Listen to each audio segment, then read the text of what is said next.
الحمد لله رب العالمين والصلاة والسلام على أشرف الأنبياء والمرسلين نحمده ونستعين ونستغفره فإن أصدق الحديث كتاب الله وخير الهدي هدي محمد صلى الله عليه وسلم وشر الأمور محدثاتها وكل محدثة بدعة وكل بدعة ضلالة وكل ضلالة في النار وقال رب اشرح لي صدري ويسر لي أمري واحلل عقدة من لساني يفقه قولي.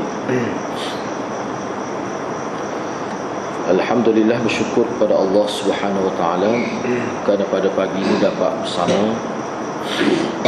Insya-Allah pada pagi ini kita nak sambung perbincangan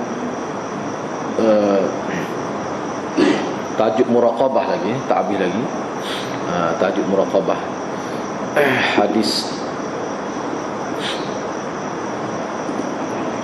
Hadis yang keempat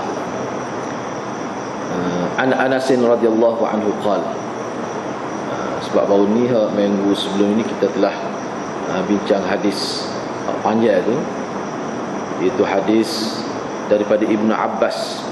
Itu kita bincang dah pada minggu lepas. Jadi insya-Allah pada pagi ini kita akan sambung hadis yang keempat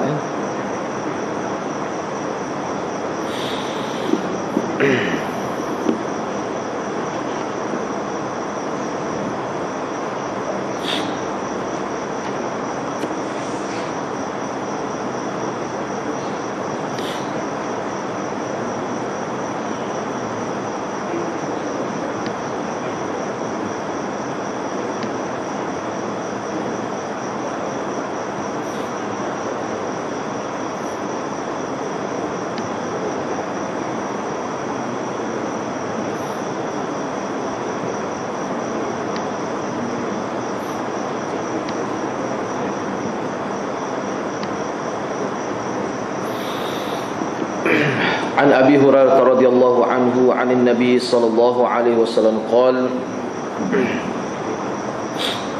إن الله تعالى يغار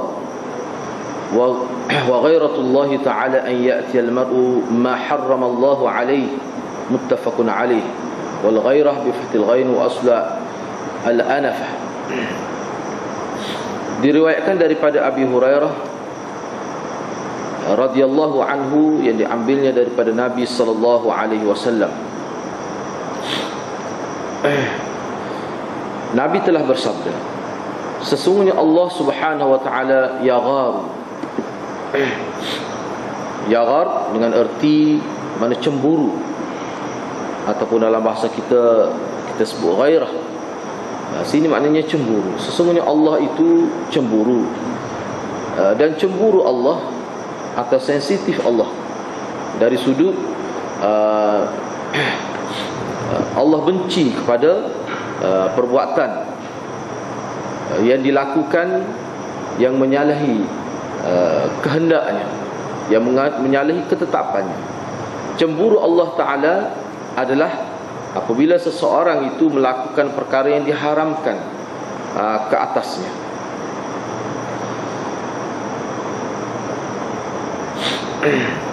Hadis ini itu hadis yang diriwayatkan daripada Abi Hurairah, diletak oleh Imam Nawawi hadis ini di bawah tajuk muraqabah. Di bawah tajuk muraqabah. Dalam kitab Bukhari, hadis ini diletakkan di bawah tajuk babul ghairah, di bawah tajuk ghairah. Dan Imam Muslim meletakkan hadis ini di bawah tajuk taubat, iaitu babu ghairatillahi ta'ala wa tahrimil fawahish, iaitu bab yang membincangkan tentang cemburu Allah Subhanahu wa taala dan pengharaman Allah terhadap perkara-perkara yang keji, perkara-perkara yang mungkar. Antara kesimpulan hadis, kerana sebelum ini kita telah bincang dah berkenaan dengan muraqabah ini. Jadi kalau kita tengok dalam hadis ini, kok mana tu dia ada kaitan, dari sudut mana kaitan dengan muraqabah itu. Jadi muraqabah saya telah sebut dah sebelum ini apa maksud muraqabah itu. Secara ringkasnya, sebagai peringatan semula, Muraqabah ni merupakan satu bentuk sukatan pelajaran yang ditekankan oleh Nabi SAW terhadap para sahabat, supaya para sahabat itu dapat melakukan ibadat itu betul-betul ikhlas kepada Allah Subhanahu Wa Taala. Kerana muraqabah ini dia ada dua. Anta'budallah yang disebut sebagai ihsan itulah. Sebenarnya hakikat itulah muraqabah. Mana seseorang bila melakukan ibadat kepada Allah, seolah-olah dia nampak Allah. Nampak Allah maknanya nampak Allah sedang memerhatikan dia. Kalau dia tidak boleh bayangkan begitu, maka dia kena yakin bahawa Allah sentiasa melihatnya. Jadi konsep ini yang diajarkan oleh Nabi SAW ini sebagai nak pastikan bahawa setiap amalan manusia itu dilakukan semata-mata kerana Allah. Kerana manusia ni bila dia berasa bos dia, majikan dia duduk tengok dia buat kerja, dia akan jagalah kualiti kerja dia tu. Begitulah juga hamba Allah. Sebagai hamba Allah ni, kalau kita tidak boleh mari berasa dalam diri kita bahawa Allah sedang melihat kita, kalau kita tidak boleh makna membayangkan bahawa kita nampak Allah, tidak nampak sungguh, maknanya kita ka'anna, seolah-olah. Kalau tidak boleh mari bayang yang begitu, kalau kita yakin, mari keyakinan dari kita bahawa Allah sedang melihat kita. Jadi perkara itu dia bukan saja-saja tu. Dia boleh menyebabkan manusia tu dia akan jaga seluruh tingkah laku dia. Dan dalam bahasa lain ni kita sebut, maknanya dia boleh menjadi pagar maya, walaupun tidak ada pagar yang jelas seperti mana pagar rumah, tetapi ada waktu tu dia boleh menyebabkan manusia terkawal hidup dia. Tak mungkin dia akan melakukan kesalahan, kesilapan dan sebagainya. Cuma nak mari waktu telah payah. Jari-jari dalam semaya tak mari kadang-kadang. Setengah-setengah orang itu susah nak boleh mari tu. Sebab tu dalam hadis banyak disebut, maknanya sekurang-kurangnya kita kata kalau tak boleh mari tu biacak mari. Semakin banyak perkara tu mari dalam minda manusia, semakin dekat manusia itu dengan Allah Subhanahu Wa Taala. Semakin dekat, semakin rapat manusia itu dengan Allah Subhanahu Wa Taala. Dan kalau dalam semaya, cara nak mari tu antaranya kita ambil khusus bab solat. Takut dalam solat pun tak mari. Sekadar semaya zahir sahaja, batin tu rata pergi. Takut jadi gitu, maka kita kena jaga berdasar kepada hadis-hadis Nabi. Masa nak ambil air semaya lagi tu kita kena jaga. Situ lagi seolah-olah seperti semaya dia. Kalau nak lebih lagi kat, maknanya antara yang menyebabkan khusyuk semaya, semakin kurang manusia melakukan maksiat, semakin banyak manusia ingat kepada Allah, maka semakin khusyuklah semaya dia. Maknanya perbuatan di luar semaya menjadi penentu juga kepada khusyuk ataupun tidak khusyuk semaya itu. Paling tidak, seseorang itu bila dia nak semaya, bermula daripada ambil air semaya itu dia kena isbagh wudu. Adalah hadis Nabi, isbagh wudu, di mana ambil wudu dengan cara yang tepat seperti mana diajar oleh Rasulullah SAW. Misalnya tidak membazir air, pastikan biar rata, tempat gosok-gosok, tempat basuh-basuh.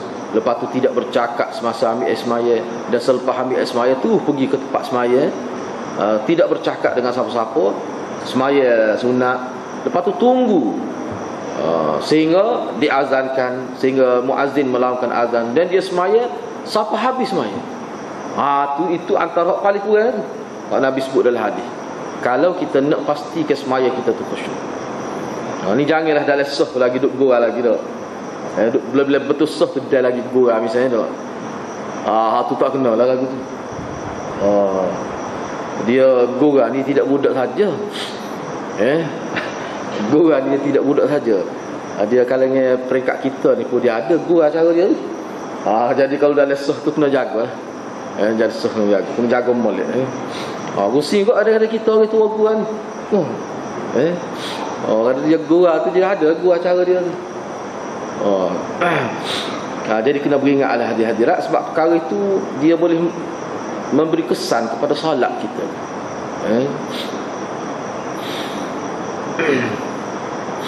Jadi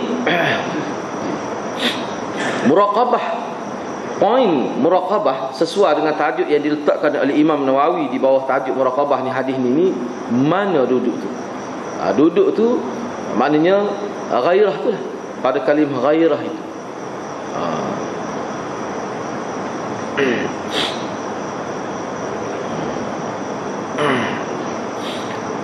Mana Allah cemburu, dia nak boleh dia gini bahasa ni cemburu apa dia juga digunakan kepada manusia.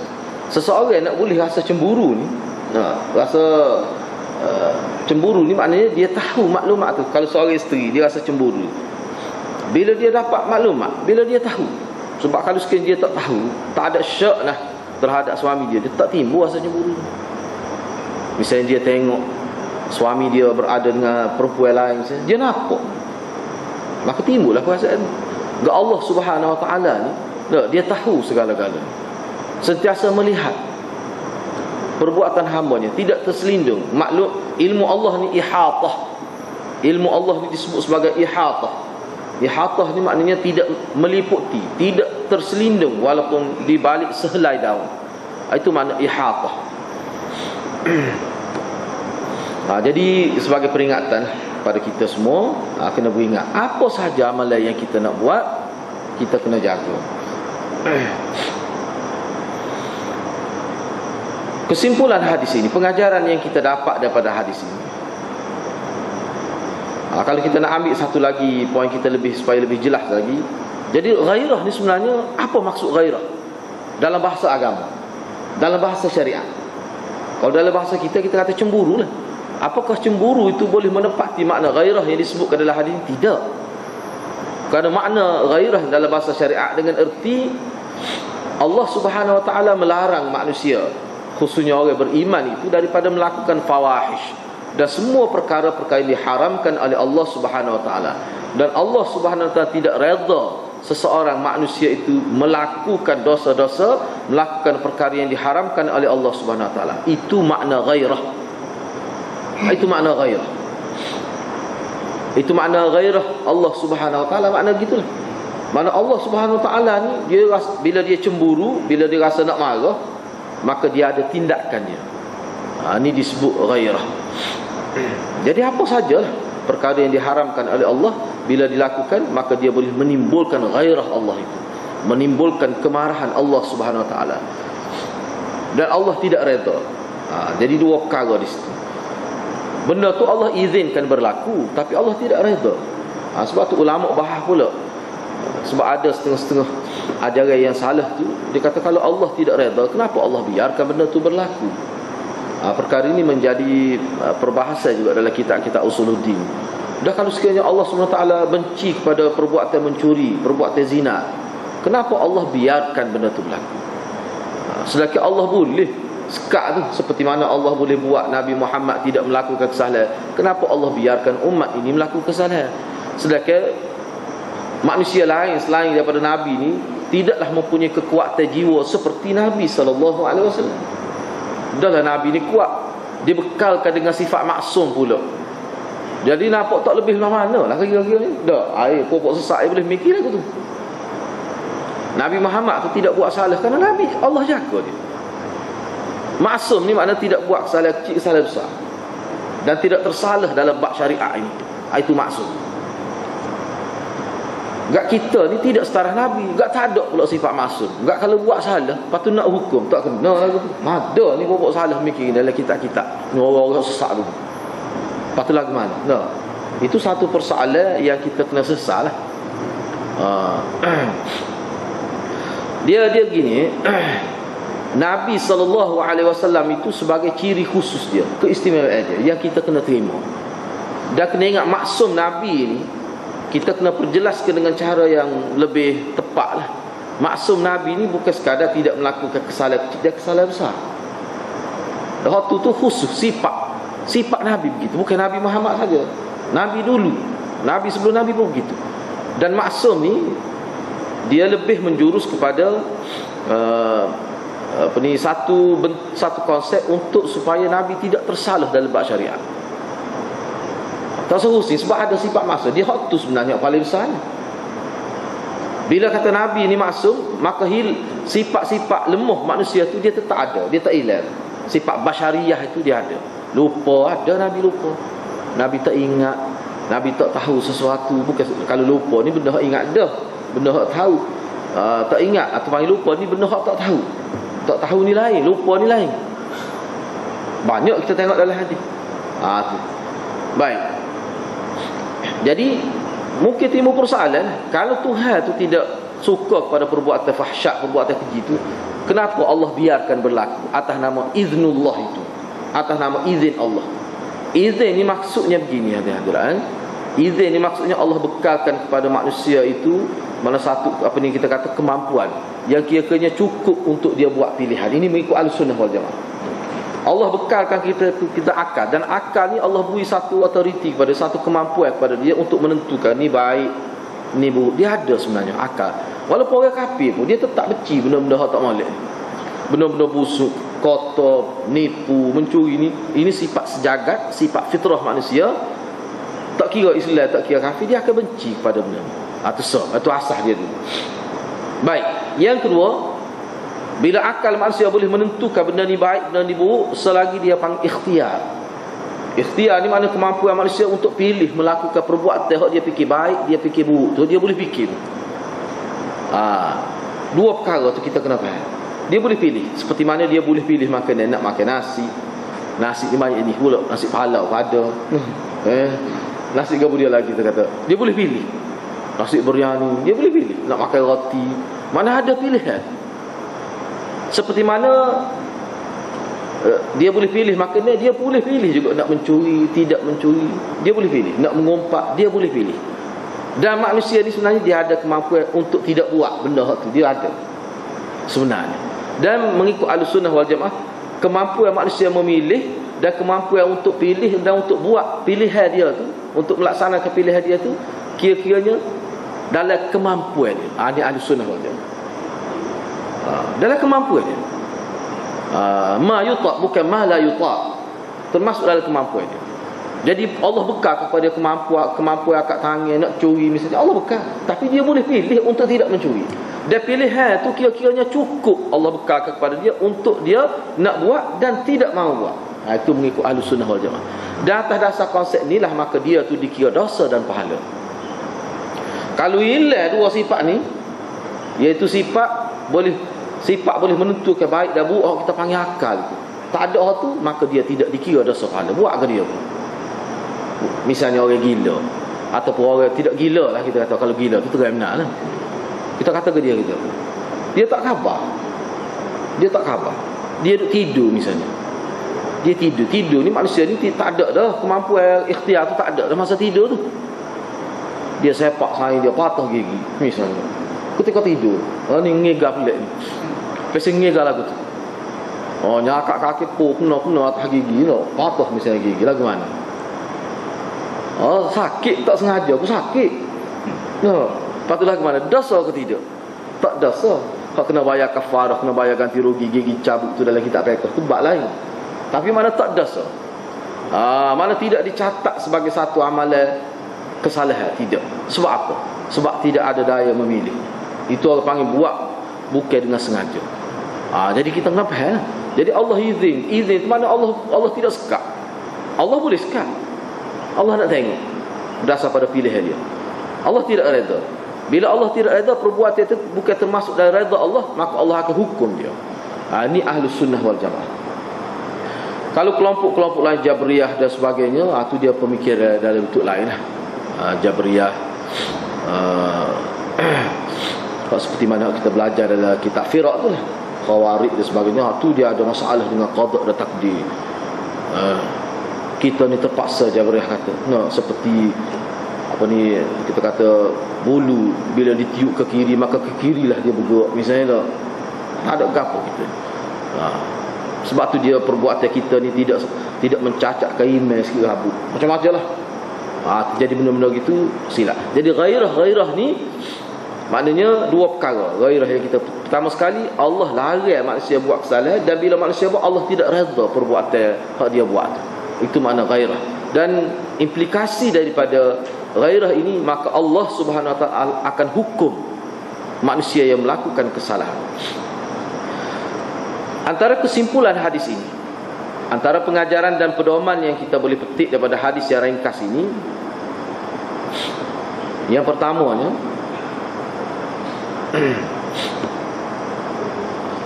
seseorang mukmin itu, nisailah kita sebut satu saja, sebab dalam kitab ini dia buat dua, tapi sebenarnya boleh tadakhul, boleh kita selip dalam pengajaran yang pertama. Seorang mukmin atau seorang muslim itu, dia wajib mengelakkan diri dia daripada melakukan perkara-perkara yang haram. Kerana perkara-perkara yang haram yang dilakukan oleh seseorang itu tusabbibu ghadab Allah. Dia boleh menyebabkan timbul kemarahan Allah, boleh menyebabkan ghadab. Redha ni lawan dia ghadab. Redha Allah lawan dia ghadab. Ghadabullah redha Allah. Kalau seorang melakukan perkara yang jahat, perkara yang diharamkan oleh Allah, maka dia boleh menimbulkan kemarahan Allah Subhanahu wa taala. Baik itu perkara yang diharamkan. Baik lagu mana pula kalau perkara tu tidak sampai peringkat haram, tapi makruh saja. Makruh makna lebih rendah. Dosa juga tu, tapi dosa kecil. Apakah juga boleh mengundang kemarahan Allah? Sebab dalam kitab ni, dalam syarah-syarah lain, dia sebut benda-benda yang diharamkan. Bahkan ta'rif ghairah itu sendiri melakukan perkara-perkara haram. Lepas tu kalau perkara makruh ni macam mana? Makruh ni juga dosa. Dia sebut sebagai sarair itu, dosa kecil itu. Sama saja ulama kata. Cuma beza dianya, kita buat benda makruh ni pun Allah benci juga. Cuma beza dianya, tidaklah benci itu sampai ke peringkat haram. Ada setengah ulama sebut sama je, Allah benci juga benda makruh pun. Cumanya atas dasar rahmat Allah kesian kepada kita, kerana nak elak benda makruh ni payah. Benda makruh ni payah. Kita pergi kedai kopi, nak lama kecek pun makruh. Tak, minum air secawai ya. Orang lain dua tiga kali masuk dah, kita tak tobik lagi. Misalnya tak, nak pagi. No. Itu bahagian makruh juga tu. Makruh tu. Kena ingat kaedah dalam agama kita, benda makruh ni kalau dilakukan dengan konsisten, dia boleh jadi dosa besar. Dosa besar tu bukan kerana amalan tu, kerana ditindai banyak sangat. Seperti mana dalam hadis Nabi kan, kita jumpa semua hadis Nabi ni, hadis masyhur lah. Ada di kalangan umat Nabi Muhammad sallallahu alaihi wasallam, bila bangkit di hari akhirat tu, dia terkejut tengok dosa dia sebesar bukit Uhud. Allah kembali ke ingatan dia kata dia tak ingat dia buat dosa besar, zina tak pernah, minum arak tak pernah. Tapi gimana dosa nak besar bukit Uhud ni? Malaikat memperjelaskan kepada dia, itu dosa kecil tu, tapi membuat daripada kecil pak tua. Itu memang dosa kecil tu, tapi dah buat daripada kecil pak tua. Lepas tu tidak melakukan amalan-amalan yang boleh menghapuskan dosa kecil yang kita panggil mukaffiratiz dzunub itu, maka dia jadi besar. Tu. Cuma ni kita kena ingatlah, benda-benda dosa kecil ni Allah Subhanahu wa taala kalau payah manusia nak hindar dia, nak elak dia, maka cara nak hapus dia lebih mudah dengan cara melakukan amalan-amalan tertentu. Misalnya puasa isni khamis, misalnya sedekah, itu termasuk mukaffiratiz dzunub. Doa kepada orang lain itu termasuk mukaffiratiz dzunub. Kita doa kepada orang lain, doa kepada sahabat kita. Ada sahabat kita tu kuat benar duk main haji kedai kopi, tak ada. Mana kita pun doa ke dia, doa supaya dia tu kuranglah sepapel, sudahlah sekali main tu. Dia main siapa kau bini. Ada satu kira saya pun nak suka juga, dia terlalu dia duk ngaji dengan saya. Dia nak ngaji ni, dia malu dengan orang lain, dia cari saya dia kat 10 orang. Enggak saya kebetulan kita duk, dia suruh tazkirah itu, bila tazkirah itu kita sebutlah benda-benda gini. Mai haji lama ketemu tu, dak benda tu haruh asalnya. Boleh buat main gitu tu. Kailah puas boleh. Saya pun pernah tanya guru saya, kita pun masa ngaji juga puas juga main ngada kita sama tu dak. Nak teraja sekali main haji ni. Sepapel dua tu tak apa. Ni main siapa rugi masa, siapa anak sekolah lewat pergi sekolah, turun masjid main haji dulu. Siapa lekuk papel haji tu, no, jadi perahu tengah. Jadi ada kebetulan ni, ada orang lagi dalam kelas suka pun dia. Lepas tu saya dia cerita lah, orang kata marinya bahaya komok dia dengan nyapu-sapu kedai kopi dia tu. Dia ni, dia di atas dunia ni dia tak ada takut, dia takut komok dia. Ada. Tua dah dia. Memang nak baca tapi kat dia takut kamu dia. Ada jenis hari lagu dia. Jadi bila bini dia ngadu kata sama jadi lewat ke atas nak sekolah. Klik gi sejik dia tak ingat sejik. Tapi klik dia singgah minta terima kasih, tu dia mai haji. Kadang ada galik siapa lewat anak sekolah. Jadi bila bini dia ngadu ke tok tua dia ke mak tok laki dia ni lah. Mak tok laki dia bawa tanya polisi. Pergi kedai kopi kapur malah sebut kapur mana. Tak jauh mana. Mai bahaya tak belakang duk tengah mai adu. Habis orang suka kedai gage kapur. No, jenis hak ni memang dia galik. Mana kalau tidak sabit, kalau hari cuti memang dia klik lewat pukul 10 duk mai haji. Dia tidak menyusahkan orang lain, tapi menyusahkan isteri dia, menyusahkan keluarga dia. Hak tu lagu mana? Bagi saya hak tu tidak makruh lah mana dah tu. Kalau siapa setara tu tidak makruh lah. Benda makruh ni adalah mana benda yang orang panggil merugikan masa, tidak ada unsur productivity, tak ada unsur-unsur gitu. Tu benda makruh. Tidur lama misalnya. Makruh juga tu. Lu tengok dalam kitab. Benda makruh ni benda yang ulama kata buat benda sia-sia. Makruh. Tidak ada unsur ambil harta orang, tak ada. Tidak menyakiti hati orang, tak ada. Tapi hukum mana pun asas dia merugikan masa. Haji ni gitu. Kalau bak rokok tu bak lain. Tu kalau kita nak kata makruh tu kita nak bijak mula tu. Hak ni tak nak lain ni jenis pasal merugikan masa. Hak ni kena beringat benar lah hadirin. Takut benda ni kita duk buat sama-sama. Siapa ada lagi kita sebut lagu mana seorang itu tidur lepas subuh. Semua tidur lepas subuh. Tidur lepas subuh. Molek ke tidak? Sedangkan waktu tu waktu yang paling berharga dalam agama itu. Kalau mengikut guru saya dulu, kalau doa lalu siapa jadi tidak produktif dia tu, tu boleh menjadi makruh. Orang Melayu. Lepas tu salah satu ciri makruh lagi ni, mana urufnya adat masyarakat tak suka benda tu. Tapi benda tu benda molek lah. Misalnya kalau tidur lepas subuh, orang tengok siapa orang Melayu kata tak lewat natu tidur lepas subuh sama. Sebab apa tu? Sebab waktu orang kerja, orang start kerja. Tu. Jadi benda-benda gitu kita kena beringat lah. Bila takut kita ni jadi tak khabar. Tak khabar benda-benda lagu tu. Saya sebut tu supaya kita berasa berat. Misalnya imaknya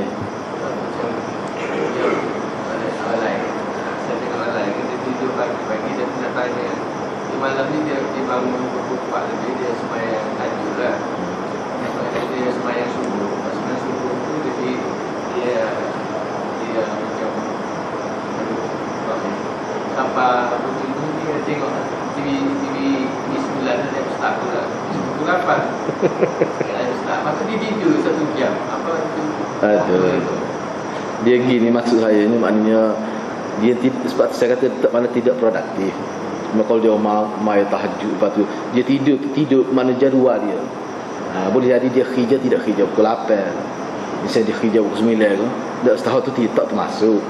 Maknanya teratur, ada jadual tu bab lain. Bagi orang yang kerja malam misalnya dia tidur tu, itu sebenarnya tak termasuk.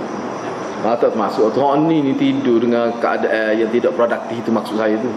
Produktif ni maknanya hak tu bab lain tu. Hak tu bab lain. Hak tu memang dia atur dah jadual dia tu. Hak tu bab lain. Hak ni maknanya tak ada kerja.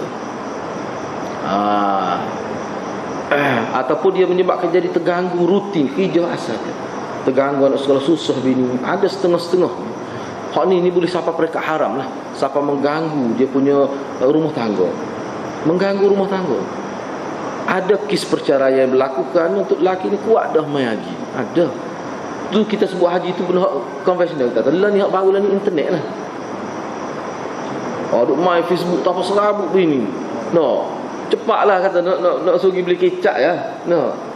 Duk main ni lewat dia. Kesal daripada teknologi lah ni dengan SMS. Banyaklah tweet dan sebagainya dah. Jadi benda tu dia boleh jadi makruh. Walaupun kita bukan buat benda haram, duduk tanya khabar, tapi lebih masa menyebabkan jadi terganggu sistem keluarga, menyusahkan isteri, jadi isteri terganggu, kerja isteri lewat dia ambil isteri susah dia misalnya. Banyak perkara tu terganggu. Tu boleh jadi makruh. Makruh ni antara kaedah umum dia boleh mengganggu orang lain. Kita tak sedar tu. Kita sehingga dalam kitab misalnya, kalau kita baca kitab Imam Ghazali Manhaj misalnya, kita kecek biasa, kita bercakap biasa, tiba-tiba ada orang terasa hati, itu sudah dikira makruh. Padahal kita tak sengaja pun dia terasa hati. Ada kadang kesilapan kecil yang kita buat, kita tidak sengajakan, dia terasa hati, itu sudah dikira makruh. Sebab itulah Allah Subhanahu Wa Taala benda-benda gitu, walaupun kira dosa kecil tu. Kalau mengikut ulama sufi Imam Ghazali sini, hak kecil ni kita kata kecil ni dah. Sebab kalau kita kira satu titik,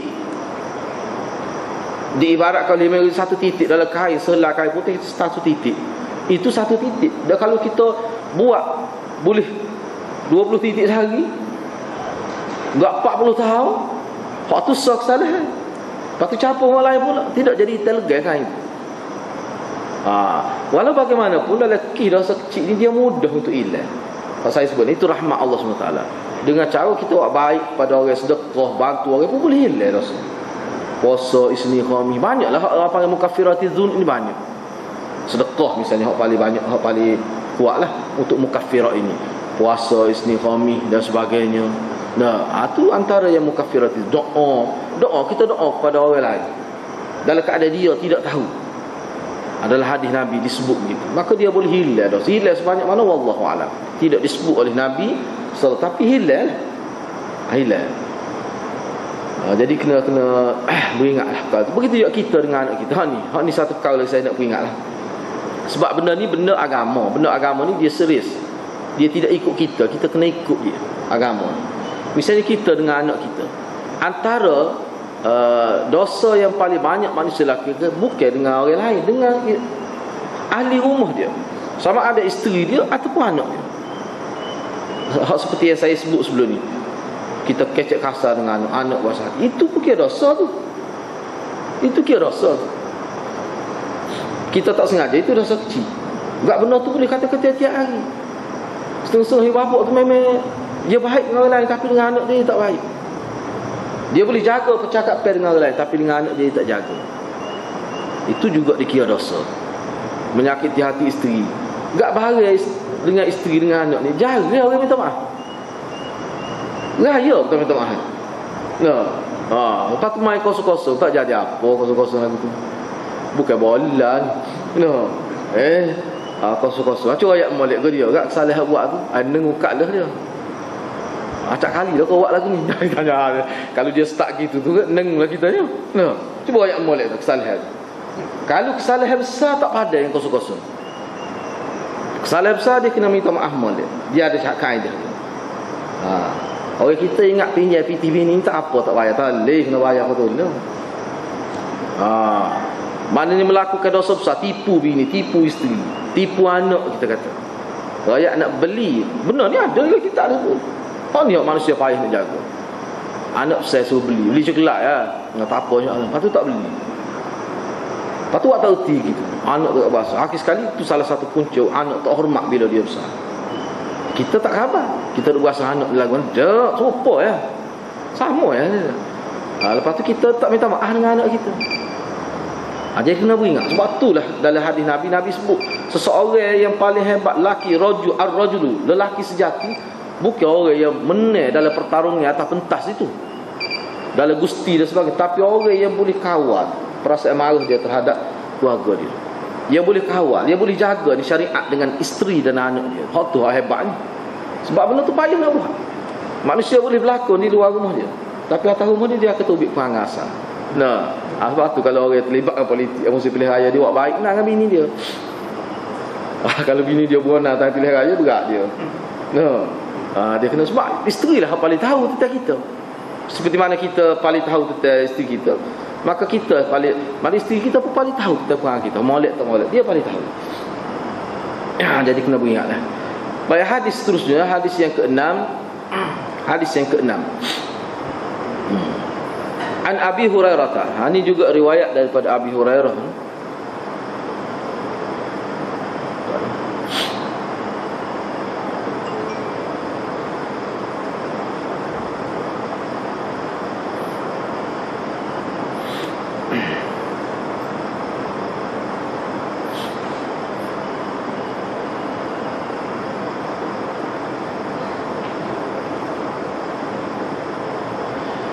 An Abi Hurairah radhiyallahu anhu annahu sami'a an-nabiy sallallahu alaihi wasallam yaqul inna thalathatan min bani Israil abrasa wa aqra'a wa a'ma arada Allahu an yabtaliyahum fab'atha ilayhim malakan فأتى الأبرص فقال أي شيء أحب إليك قال لون حسن وجلد حسن ويذهب عني الذي قد قذر الناس فمسحه فذهب عنه قذره وأعطي لونا حسنا فقال فأي المال أحب إليك قال الإبل أو قال البقر شك الراوي فأعطي ناقة عشراء فقال بارك الله لك فيها فأتى الأقرع فقال أي شيء أحب إليك قال شعر حسن ويذهب عني هذا الذي قذرني الناس فمسحه فذهب عنه وأعطي شعرا حسنا وقال فأي المال أحب إليك قال البقر فأعطي بقرة حاملا وقال بارك الله لك فيها فأتى الأعمى فقال أي شيء أحب إليك قال أن يرد الله بصري فأبصر الناس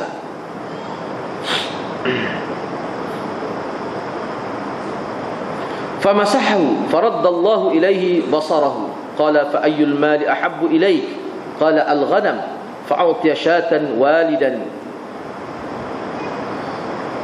فانتج هذان وولد هذا فكان لهذا واد من الإبل ولهذا واد من البقر ولهذا واد من الغنم ثم إنه أتى الأبرص في صورة وهيئته فقال رجل مسكين قد انقطعت بي الجبال في سفري فلا بلاغ لي اليوم إلا بالله ثم بك أسألك بالذي أعطاك اللون الحسن والجلد الحسن والمال بعيرا أتبلغ به في سفري فقال الحقوق كثيرة فقال كأني أعرفك ألم تكن أبرص يقدرك الناس فقيرا فأعطاك الله فقال إنما ورثت هذا المال كابرا عن كابر فقال إن كنت كاذبا فصيرك الله إلى ما كنت وأتى الأقرع في صورته وهيئته فقال له مثل ما قال لهذا ورد عليه مثل ما رد هذا فقال إن كنت كاذبا فصيرك الله إلى ما كنت وأتى الأعمى في صورته وهيئته فقال رجل مسكين وابن سبيل انقطعت بي الجبال في سفري فلا بلاغ لي اليوم إلا بالله ثم بك أسألك بالذي رد عليك بصرك شاة أتبلغ بها في سفري فقال قد كنت أعمى فرد الله إلي بصري فخذ ما شئت ودع ما شئت فوالله لا أجهدك اليوم بشيء أخذته لله عز وجل فقال أمسك مالك فإنما ابتليتم فقد رضي الله عنك وسخط على صاحبيك متفق عليه والناقة al-usyara bidhammil ain. Ini dalam Imam Nawawi hurai beberapa kalimah. Okey, baik. Ini hadis ni panjang sikit. Kita cuba tengok. Ini masih lagi di bawah tajuk muraqabah. Ini hadis riwayat daripada Abu Hurairah juga. Jadi hadis ni berlaku di kalangan Bani Israel. Nabi cerita. Jadi macam mana Nabi boleh cerita hadis ni? Padahal tak ada simpanan maklumat dalam kerajaan pada waktu itu. Cerita sampai dulu tak ada simpan di arkib negara, tak ada. Macam mana Nabi boleh tahu? Ini tahu secara mukjizat lah, secara wahyu daripada Allah SWT. Ini wahyu daripada Allah SWT. Jadi mengikut Abi Hurairah, dia kata dia dengar Rasulullah ada sebut bahawa ada 3 orang dari kalangan Bani Israel. 3 orang dari kalangan Bani Israel yang berpenyakit, yang ada masalah, yang menyebabkan jadi menjejekkan orang lah. Jadi orang tengok pun jadi nampak tak molek. Iaitu penyakit pertama sekali abras. Abras ni penyakit sopok lah ke dia. Sopok ni jenis topok-topok jadi putih macam bala lah kita kata. Jenis gitu. Ini sejenis penyakit kulit yang menyebabkan tak comel. Kalau merah gitu belakang boleh kira. Tak. Mai topok itu jadi tak comel. Jadi orang tengok pun jadi macam rasa jejek lah. Jadi ini penyakit yang kira-kiranya memalukan seseorang. Ini 3 watak yang disebut oleh Nabi dalam hadis ni. Yang keduanya aqra'. Aqra' ni maknanya orang yang jenis penyakit botak. Bukan cukup kepala, penyakit botak. Rambut lu tu sinar bana lah jadi kepala tu. Jadi dia berasa malu lah. Berasa malu. Tambah-tambah kalau kepala dia bulat, dia berasa malu lagi. Bola orang kata tak. Jadi licin. Jadi dia berasa malu. Yalah kita kata benda ni tak ada mengena dengan syariat. Tak ada jadi dosa kilo rambut ni. Tapi gak kira-kiranya mana dia berasa tak senang lah. Manusia kan jiwa dia gitu. Seorang lagi a'ma, mana buta. Seorang yang buta. Ni 3 watak yang Nabi sebut yang berlaku kepada Bani Israel. Jadi Allah nak uji. Tujuan kita Allah nak uji mereka. Maka Allah hantar kepada mereka seorang malaikat. Maka malaikat itu pergi kepada seorang yang berpenyakit kulit tu, sopok tu, atau kita terbala dalam bahasa kita Melayu Kelantan kita. Malaikat itu tanya yang berpenyakit kulit itu, apa perkara apa yang engkau paling suka, yang kamu nak dalam hidup ni, apa dia yang kamu paling suka? Maka jawab orang yang berpenyakit kulit itu, dia kata launun hasanun, saya kalau boleh nak biar kulit comel lah. Warna tu comel dan kulit tu comel. Dan supaya hilang daripada saya penyakit yang orang rasa jejek pada saya, orang rasa kembang pada saya, rasa jejek, rasa kelih tua di bahasa lain tak sedap lah. Supaya ada ke jenis penyakit ni ujian Tuhan lah. Jadi kita jangan menunjukkan rasa jejek lah. Cuma kita istighfar pada. Ada ke orang panggil penyakit dia? Penyakit kulit seluruh tubuh. Dia panggil apa tu, saya tak ingat dia istilah dia. Adalah kita jumpa yang habis rambut habis. Sehingga saya tanya dia, bila dia tidur malam kan, bila dia bangun dia jahit ke atas, dia kulit turun. Dia panggil serosis. Serosis. Penyakit serosis. Penyakit serosis. Hak ni malam tu bila dia tidur dia bangun kan, dia luruh kuping-kuping sebenarnya boleh kokok, boleh secekok. Saya jumpa dengan dia. Memang dia nak pergi mana-mana pun dia berasa dia pakai baju pun baju sampai baju tangan panjang lah.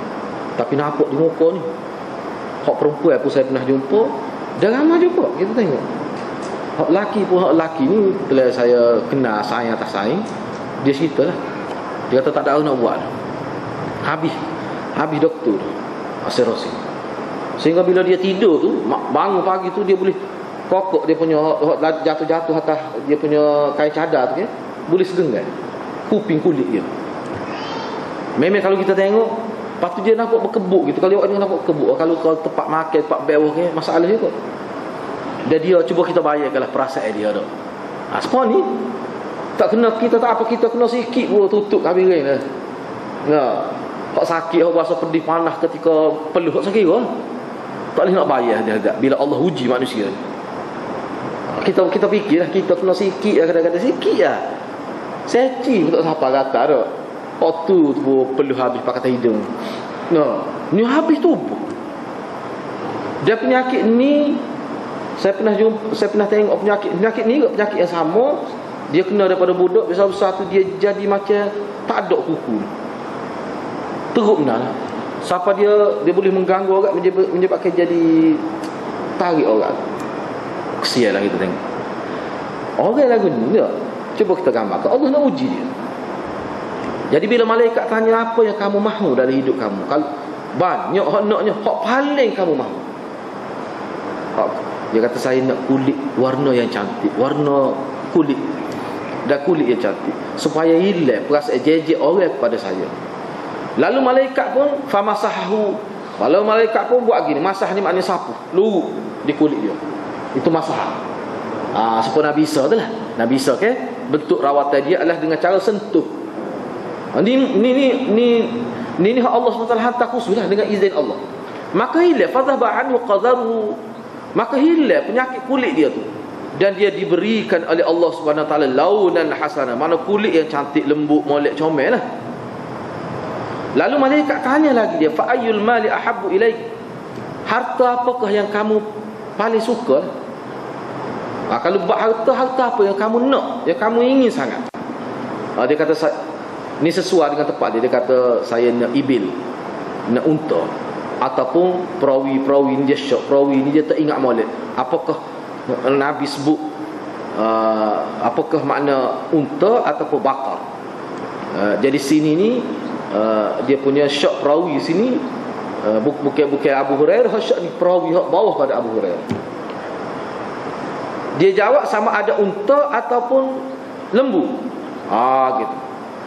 Lalu diberi pada dia naqah usyara. Diberi kepada dia unta. Mana unta yang segar lah, unta yang berkualiti. Unta yang berkualiti, mana unta yang biak tu cepat. Tu diberi kepada dia. Maka dia pun beri penghargaan lah kepada malaikat tu. Dia tak tahu malaikat tu. Dia kata, barakallahu laka fiha.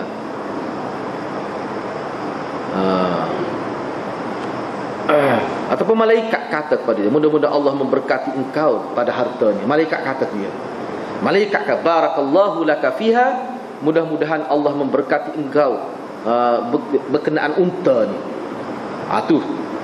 Maka malaikat datang pula kepada Al-Aqra' ini, mana orang yang berpenyakit gugur rambut ni.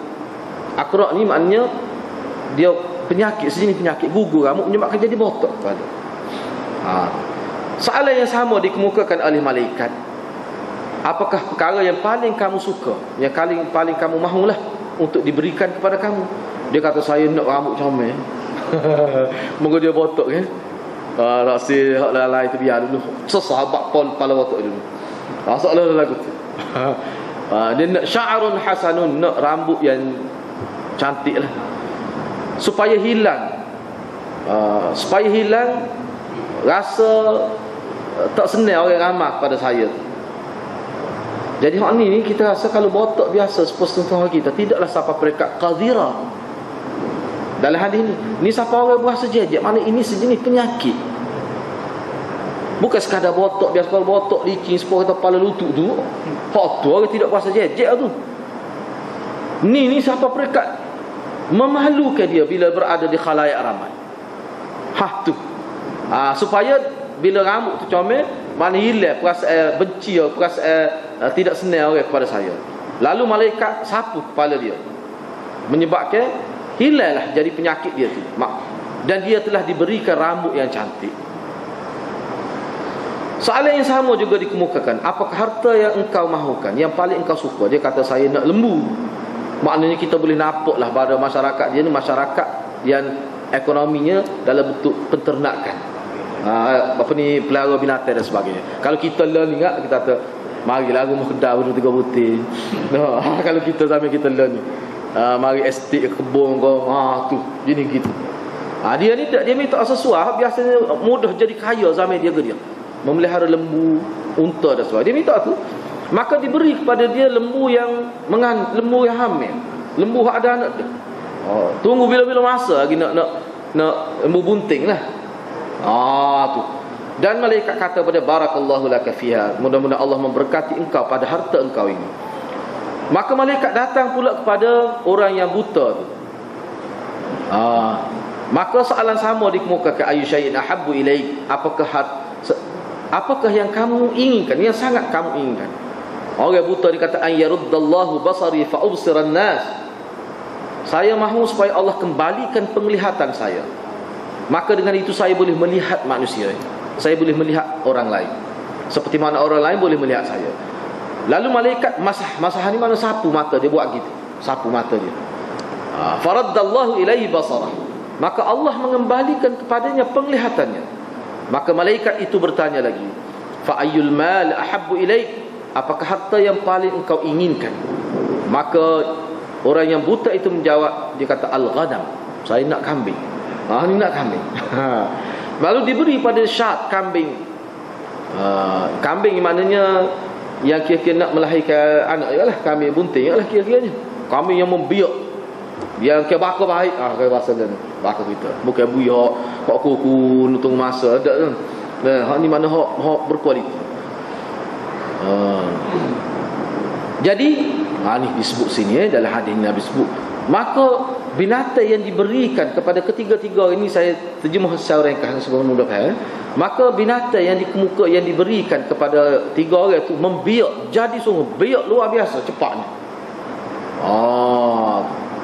Sehingga biak tak biak tu, sehingga hak diberikan unta tadi asal daripada seekor, ataupun kita kata sekapuh lah, kita kata wak bakar, tiba-tiba jadi satu wadi tu unta dia saja. Hak mana? Hak masalah abras tadi, hak penyakit sopok tadi. Hak ni pula hak penyakit kepala, masalah penyakit di kepala rambut tu, milik dia saja. Walihadza wadi minal baqar, milik dia sahaja. Lembu tu satu wadi, satu lembah. Maknanya banyak. Hak ni pula hak buta tadi pula, walihadza wadi minal ghanam. Hak ni pula membiaknya kambing dia sehingga jadi penuh satu wadi, satu lembah itu dengan kambing dia. Maka selepas itu bermulalah ujian daripada Allah Subhanahu Wa Taala kepada mereka tiga orang ini. Kemudian malaikat itu datang pula kepada Abras itu. Malaikat pergi dalam rupa doktor ni, kayak dia comel kemah doktor. Tu mula-mula tadi. Bila boleh harta, boleh jadi kaya, mari pula malaikat nak uji. Tapi mari bukan dalam rupa doktor dah. Mari dalam rupa, kalau hak Abras tadi, mari dalam rupa dia hak masa dia sakit ni. Kepada orang penyakit kulit tu, malaikat mari dalam rupa sebagai seorang yang malang, seorang yang miskin, mari dalam bentuk seorang yang berpenyakit. Seperti dia tu kena penyakit dulu. Dia pun tengok. Dulu orang kembali dia. Maka lelaki tu kata, rajulun miskin. Dia kata, saya ni orang miskin, orang susah. Gitu. Rajulun miskin ni maknanya dia tu orang miskin. Miskin ni dalam bahasa Arab bukan makna miskin saja, kadang malang pun boleh dalam bahasa Arab ni. Seorang yang miskin, malang, orang yang terlantar. Saya terputus bekalan. Terputus bekalan dalam perjalanan saya. Musafir tiba-tiba dompet kena curi misalnya, bil duit kena curi. Allah ni macam-macam je lah. Macam-macam. Macam-macam orang nak nipu macam-macam, kena ingat lah. Kita tak sakit. Hak ni memang sungguh lah ni. Saya terputus bekalan dalam perjalanan. Tidak ada yang boleh menyampaikan hajat saya hari ini melainkan dengan Allah dan dengan engkau. Saya doa kepada Allah Taala, takdir jumpa awak, bakal awak ni yang akan menyelesaikan masalah saya lah. Sebab Allah SWT bila dia nak uji pada umat dia tidak uji direct gitu, dia uji melalui orang lain. Itu cara Allah SWT dalam kehidupan dunia ni.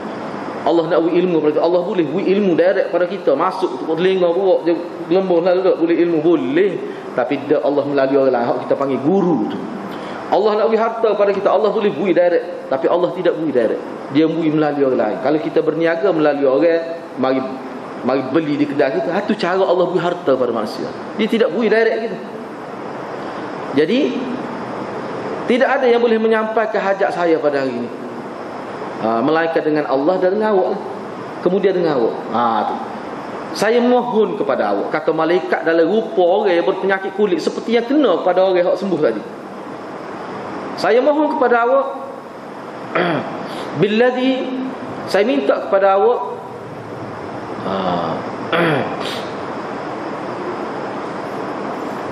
as'aluka billadhi a'taka al-lawn al-hasan. Kita kena berhenti setakat tu dulu. Sebab saya kena kegiatan. Kita berhenti, kita sambung semula. Hari ni panjang ni. InsyaAllah kita bincang semula. Panjang hari ni. InsyaAllah kita sambung minggu depan. Hasil setakat itulah untuk pagi ini.